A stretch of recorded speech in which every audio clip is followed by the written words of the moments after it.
I used to be careful with my words around him. That was my first red flag. Before we begin, please like, subscribe, and tell us where you're watching from. Let's all be internet friends. I didn't notice it at first. How often I rephrased myself. How naturally the edits came. At dinner with his friends, I'd start a sentence with, "I think," then pause, hear his silence before he even spoke, and switch. Well, maybe not exactly that. I caught myself mid-thought more times than I could count. Not because I was unsure, but because I was watching him out of the corner of my eye, calculating how my words might land. He never rolled his eyes, never raised his voice. He didn't need to. It was all in the shift, the way he'd go suddenly still, or start checking his phone, or change the subject entirely if I said something he didn't like. And I'd shrink, then smile. We were at brunch once with his old college friend and his wife. The conversation turned to books, and I made a light joke about how I used to hate nonfiction. Evan didn't laugh. He cut in smoothly, casually. "She means she just didn't know how to enjoy it before." The wife looked at me with a flicker of confusion. I smiled, I even nodded, but my stomach twisted, because I hadn't meant that at all. And because the correction came so easily to him, and the silence came so easily to me, I found myself apologizing preemptively. I know this might sound weird, or sorry, I don't know if I'm explaining it right. I said those things so often that eventually, I forgot what I was even trying to say. My thoughts weren't just filtered, they were repackaged, wrapped in softness and disclaimers and deference. It wasn't love. It was survival, emotional, subtle survival, and the worst part, I called it compromise. The first time he said it, I laughed. Not because it was funny, but because I thought maybe I'd heard him wrong. We were discussing a movie that had upset me, something about the way the lead male character dismissed his partner's feelings. I said it hit a little too close, honestly. Evan looked at me and said, with the same calm voice he used to order coffee, "You're just too sensitive." I stared at him, he didn't flinch, just shrugged like it was obvious. From then on, that phrase became his shield. Anytime I expressed frustration, disappointment, or even sadness, he threw it out like punctuation. "You're reading too much into it. You're blowing this out of proportion. I think you just want something to be wrong." Each time, I'd retreat. Not immediately, but eventually. I'd fold my argument into smaller shapes, convinced maybe I was being too sensitive. Maybe I was overthinking everything. Because he never yelled, never stormed out. His composure made me question my own instincts. One night, I told him that something he said had hurt me. It wasn't a big fight. I just said, "Hey, when you said I was boring in front of your friends, it stung a little." He blinked once, sipped his drink, then leaned back and said, "See, this is why it's hard to talk to you. Everything becomes a thing." I remember nodding, not because I agreed, but because I didn't know what else to do. Afterward, I sat in the bathroom for almost an hour. Not crying, just questioning everything. I told myself, "You're overreacting. Don't ruin a good thing over one comment." But something inside me whispered, "This isn't one comment. This is a pattern." Still, the next morning I apologized. I said, "I didn't mean to come off dramatic last night." He smiled, kissed my forehead, and said, "That's my girl." And that's when I realized, my peace only existed when I kept quiet about my pain. We were out to dinner with two of his college friends, the type of evening where people drink overpriced wine and laugh too loudly at things that aren't funny. I was telling a story about starting a new project at work, something I was genuinely proud of, when Evan cut in mid-sentence with a smile that didn't reach his eyes. "She means she's still figuring it out," he said, laughing lightly as he waved toward me like a proud parent correcting a child. Everyone chuckled politely, but I felt it. The tiny jolt in my chest, the heat behind my ears. I smiled too, automatically, because what else do you do in a room full of people when your partner publicly rewrites your words like you're a cute little exaggeration? It wasn't the first time. Evan had a habit of correcting me, gently, sweetly, almost like he was doing me a favor. If I used a word he thought was too strong, he'd suggest a softer one. If I mentioned something that made him uncomfortable, he'd say I was being a little dramatic. It never sounded like malice. It sounded like care, like guidance. And so I smiled, again and again and again, until smiling became my armor. The worst part was, I started preempting him.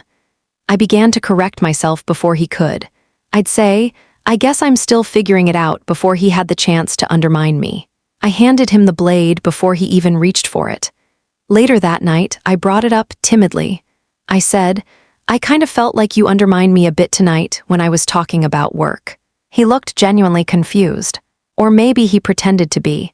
What are you talking about? I was just clarifying, you're so sensitive lately. There it was again, I didn't push it. Just nodded and said, okay. Then I went to bed next to someone who could kiss me goodnight, but not respect my voice in a conversation.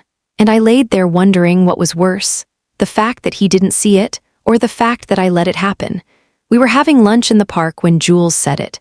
I'd been rambling about Evan, about how he was just particular, how I was learning to communicate better, how relationships were all about compromise. She didn't interrupt, just let me keep talking until I finally ran out of excuses to list.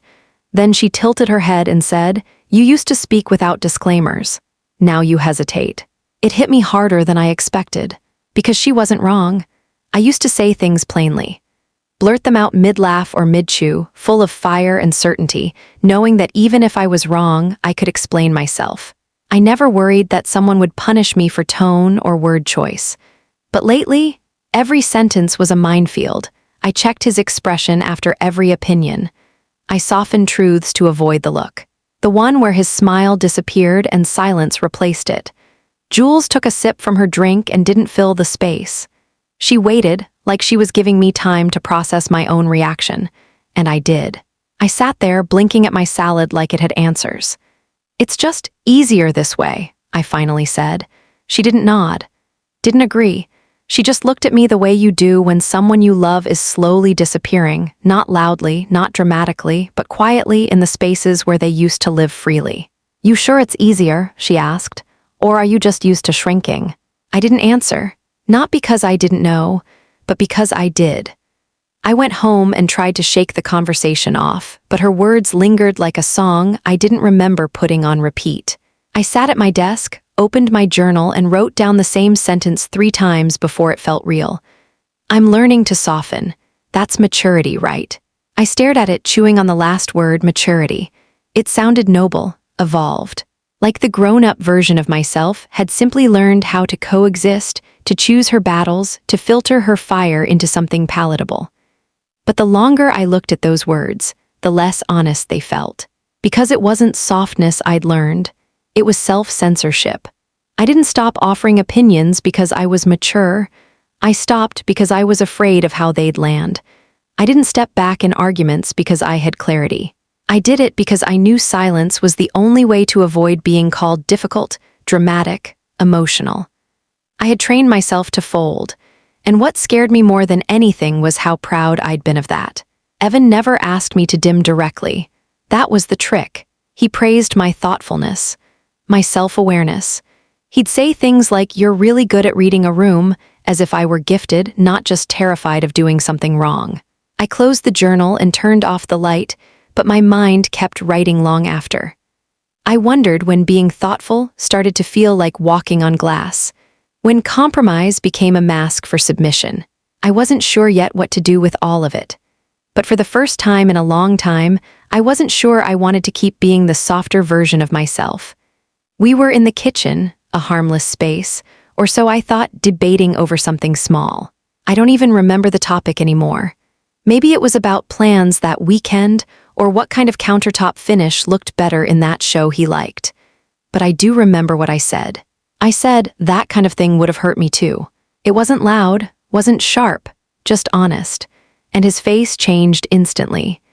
He turned away from the stove, set the spoon down hard enough to clink against the pot, and looked at me like I'd just accused him of something vile.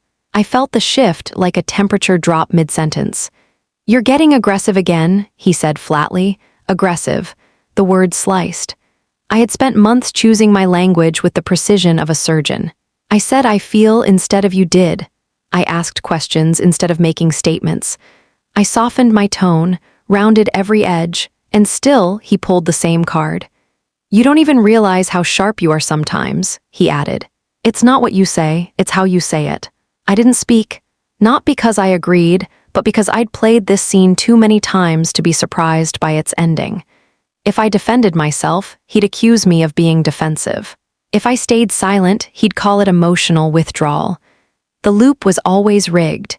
He went back to stirring his food, like nothing had happened. Like I was supposed to take the criticism, store it neatly with the others, and move on. But I stood there longer than I usually did, just watching him, not in anger but in distance. I felt it rising inside me like warm water in a tub, not rage, not sorrow. Clarity. Because when someone calls your honesty an attack, what they're really saying is, I don't want to know you unless you're easy to digest. And I was done being chewable. Madeline gave me a look I hadn't seen since I was 14, the kind she used when I brought home friends she didn't trust, when she'd bite her tongue in front of them but pull me aside after. The kind that said, I see what you're trying to make look normal, and it's not. She was over for dinner, casually, at least that's what I told Evan. He was polite enough, offered wine, joked about the weather. But his smiles didn't reach his eyes, and she didn't laugh at his jokes. It wasn't even anything dramatic that triggered it. He corrected me again. This time over the year a movie came out. I said 2007. He said 2008. Then he looked at Madeline and said, she's always off by a year or two. Her brain works in emotional timestamps. I laughed softly, like I was supposed to, like it was fine. But when I got up to clear the dishes, Madeline followed. No smile now, just that look. In the kitchen, while the faucet ran low and steady, she leaned against the counter and said, you always smile like that when you're being dismissed. I blinked. What do you mean? That face, she said, tapping the corner of her own mouth. That half smile, I've seen it too many times. You used to wear it with Dad, and it's not you.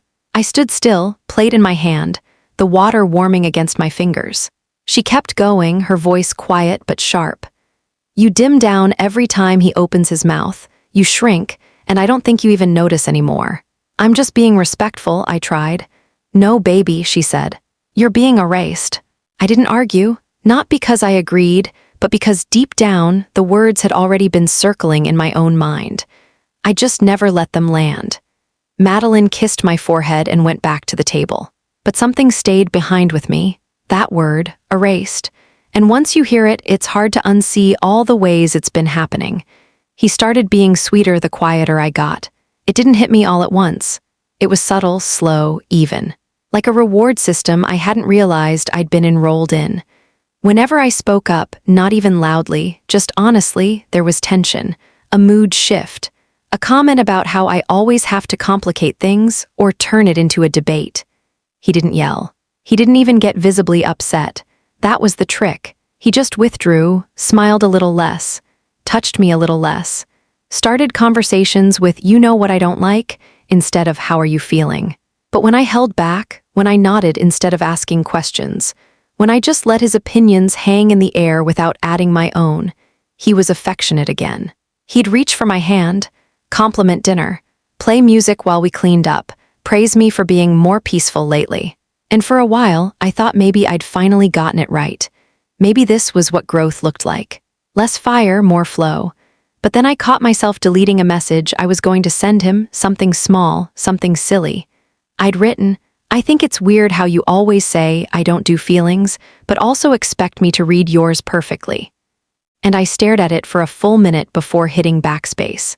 Not because it wasn't true, but because I knew it wouldn't earn me affection. It would cost me silence. I used to think compromise meant meeting halfway, but this didn't feel like halfway. This felt like swallowing the things that made me me, and being rewarded with a version of him that was easier to love. And when you live in that kind of dynamic long enough, you forget that love isn't supposed to feel like strategy. Even at work, I wasn't the same. It took someone else's voice, soft, patient, and unexpected, to reflect it back to me. Priya and I had always gotten along. She was the type who remembered birthdays, complimented your earrings even when she was running late, and sent little Spotify playlists when the week got too heavy. We were just coworkers, but the kind you could sit beside in silence and still feel seen. That morning, we were finalizing a proposal. Evan had reviewed it the night before, and, as usual, he had thoughts. Too many adjectives, he'd said. Tighten it up. It feels scattered. I had rewritten my section twice by the time I walked into the office, his voice looping in the back of my mind like background static. I read my part aloud in the meeting carefully, like I was on trial. When I finished, Priya looked up from her laptop and blinked.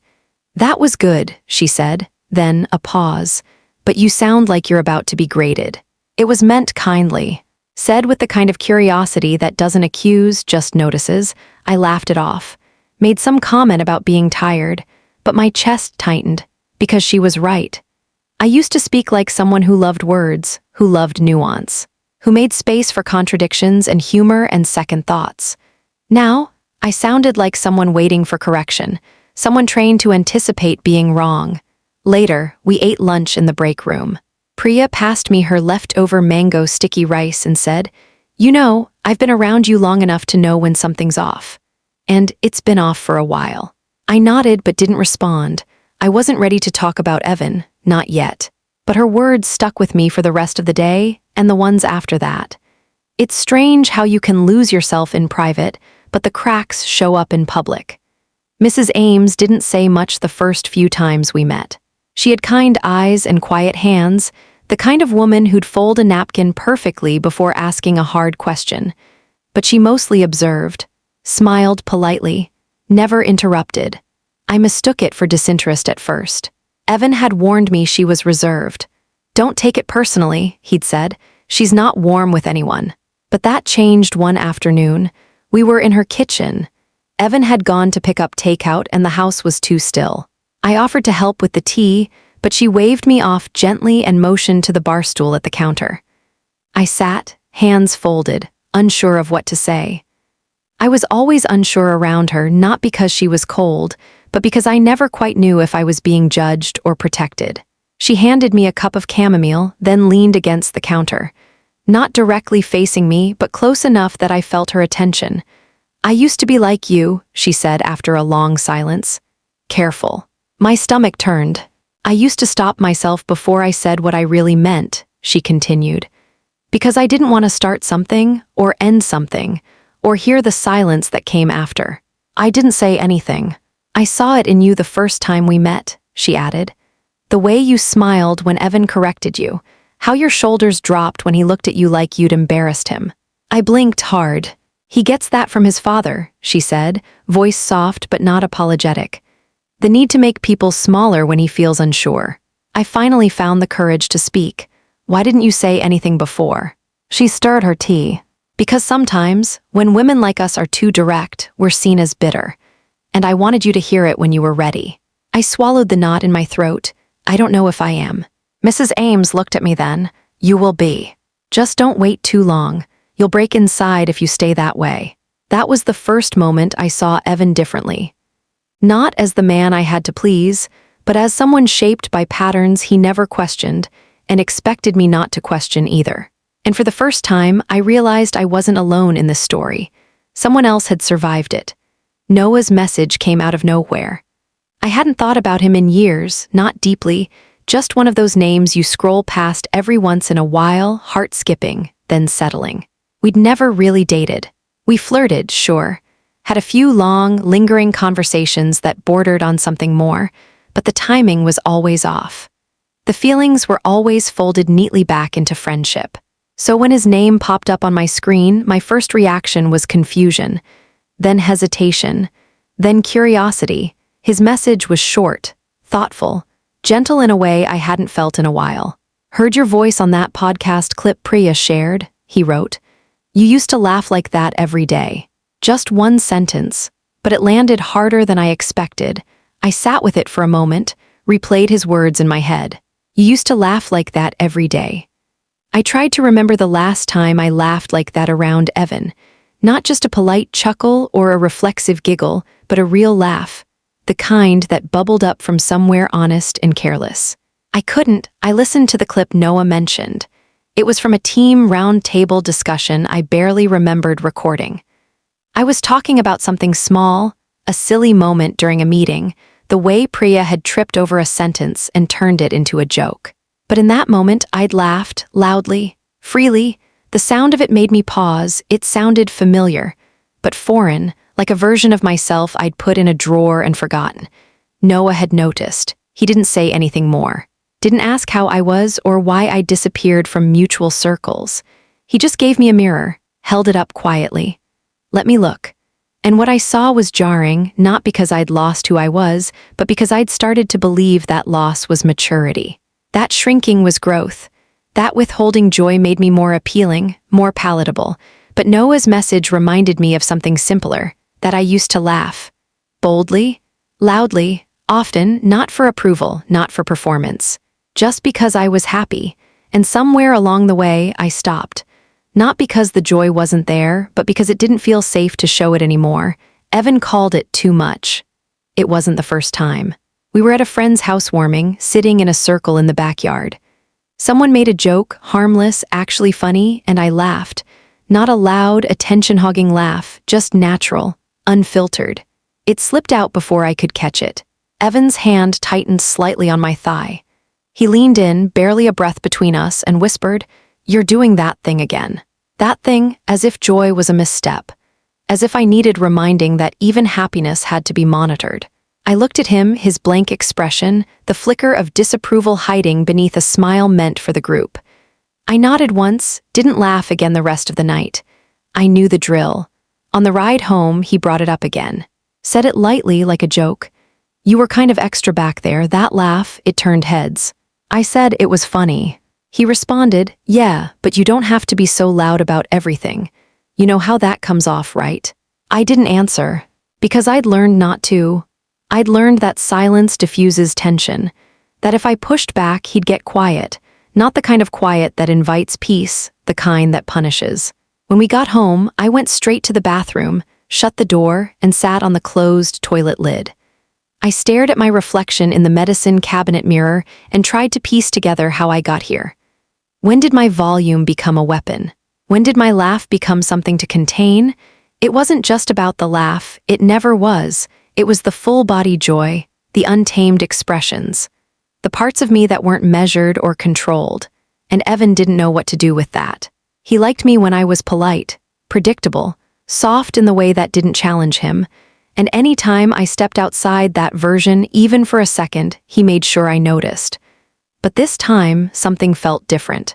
The correction didn't land the way it used to. It didn't make me fold. It made me sit in the bathroom and remember Noah's message. It made me search for the clip again. It made me hear my own voice and wonder why I ever let it get quiet for someone else's comfort. He said I was doing that thing again. Maybe I was. Maybe I was remembering who I was before I started whispering in my own life. The dinner fight started with pasta, not metaphorically, literally. I'd made a new recipe, one I saw online, bookmarked, and adjusted with my own twist. Evan twirled a forkful around and took one bite. He chewed, swallowed, then said, "It's good, but it'd be better if you used a thinner noodle. These are too heavy for the sauce." I nodded, said maybe. I kind of like how it turned out, though. He looked up, fork midair. "I'm just saying it'd be better, that's all." And I could have let it go, could have softened it with a smile, could have said, "You might be right." But I didn't, I said. "I just think there's another way to see it. Not everything needs to be improved." The room stilled. He didn't argue, didn't push. Just set his fork down and picked up his phone. Later that night, I reached out lightly, asked if everything was okay. He shrugged. "You always get defensive when I make a suggestion." I reminded him I didn't raise my voice. I didn't shut down, I just said what I thought, a sentence, that's all. He didn't reply, and then came the silence. 24 hours. Then 48, then 72. No check-ins, no kisses, just presence without presence. He slept facing the wall, made his coffee without making mine, laughed into his phone but never in my direction. I'd lived through this pattern before. And for a long time, I told myself it was normal. That people needed time, that men processed differently, that my need for resolution was a flaw. But the third morning in silence hit different. I stood at the sink rinsing a mug and I realized I didn't miss him. I missed being allowed to be myself. I missed speaking and being heard, not punished. I missed being in a room and not feeling like a trespasser in my own body. I put the mug down and turned. He was there scrolling. Still not looking at me, I asked, "Is this what peace feels like to you?" He looked up, confused. "What are you talking about?" I wiped my hands. You think silence equals resolution, but it's not peace, it's punishment. He said nothing. I walked away before I could say more. Because for the first time, I wasn't trying to fix it. I wasn't waiting for him to come around. I was just observing, and observation was enough. Jules didn't invite herself over. She never did. But somehow, she always knew exactly when I was on the verge of falling through the cracks. She showed up with Thai food and no makeup, dropped the takeout on my coffee table and said, "I'm not staying long, but we need to talk." I sat down beside her, quiet. Let the clink of plastic lids and chopsticks fill the silence between us. She didn't ask how I was, didn't mention Evan, just passed me a carton and said, "Eat first." Halfway through my second bite, she finally looked up. Her voice was soft but not unsure. "You've always been soft, Riley. That's not new, but now you're silent, that's not you." I opened my mouth to respond, but she shook her head. "Let me finish." So I let her.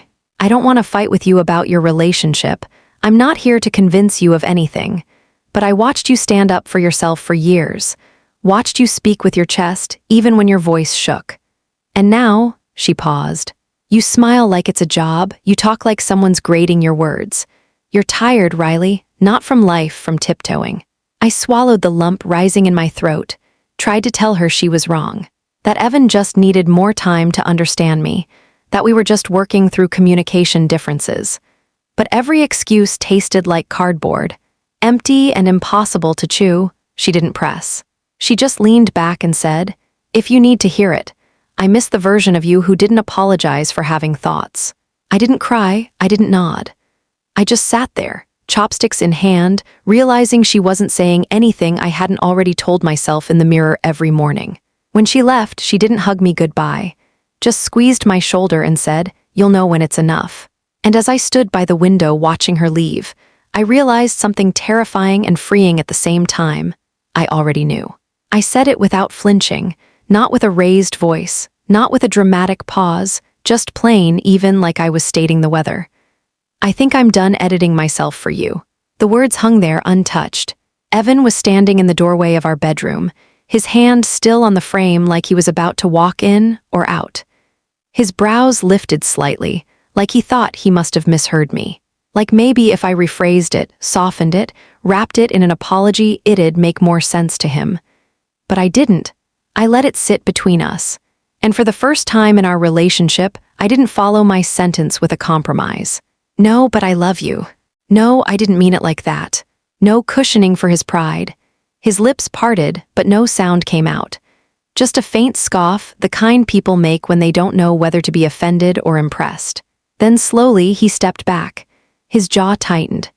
He grabbed his jacket from the hook by the door and slammed it behind him so hard, the framed quote above the couch, "Love is patient," tilted sideways. I didn't chase him. Didn't send a text. Didn't even lock the door behind him. I just sat on the floor, legs folded under me, and breathed. Not the kind of breath you take when you're sad. The kind you take when your body finally realizes it's safe to exhale. Madeline didn't call first. She never did when it mattered.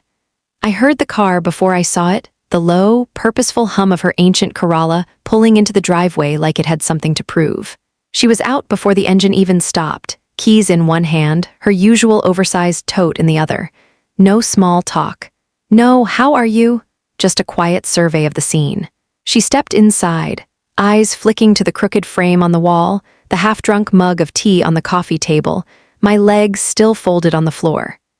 Then she dropped the tote and knelt in front of me, resting her hands gently on my knees. "I heard the door slam," she said, and I just knew. I didn't answer, just let my forehead drop forward into her shoulder. She smelled like wind and peppermint always had, a walking balm. She didn't squeeze me tight or rush me to talk. She just held her ground, waited for my breathing to slow. When I finally leaned back, she stood and offered her hand. "Pack what matters," she said. "I'll handle the rest." I opened my mouth, but she shook her head before I could say anything. No justifications, no guilt, no stupid, but maybe he'll change speech. Her voice was calm but firm. "You said you're done editing yourself. Let's honor that." I moved through the apartment in a strange hush, collecting the pieces of myself that still felt like mine. My notebooks, my grandmother's earrings, the little Polaroids I'd tucked into a book and forgotten. Madeline handled the rest, the toothbrush, the chargers, the clothes. She didn't touch the framed photos of us, didn't even glance at them. By the time I zipped the suitcase, it was dark out. She clicked off the hallway light and opened the front door. "You ready?" she asked, like we were leaving a dinner party, not a life. I nodded.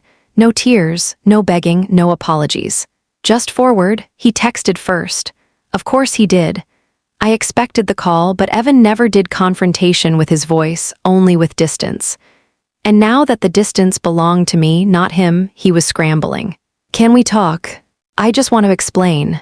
You walked away before I could process anything." I didn't reply, not for days. Not because I was being cruel, but because I wanted my words, if I used them, to be clear, not reactive. When I finally agreed to meet, it was at a public cafe. Neutral ground. I wore a soft blue sweater and kept my hair down, not because I wanted to look nice, but because I wanted to feel like me. The version of me that wasn't edited by his gaze. He was already seated when I arrived, nervously tapping his fingers on the table. He stood too fast when he saw me, like he'd been rehearsing. "I didn't expect you to look so." "Free," I offered, sliding into the seat across from him. He exhaled, half laughing, half wincing. "I didn't know you'd just leave. You never gave me a chance to adjust." I tilted my head, studying the man who once made me think my softness was a weapon. "I did," I said calmly, "for years." He swallowed. "I didn't mean to control you. I thought I was helping." "You weren't," I said gently. "You were managing me. You were uncomfortable with how much space I took up, even when I was careful not to take up too much." He stared at his hands. "I just didn't want to fight all the time." "But we never fought," I replied. "I fought myself every time I spoke. You just watched."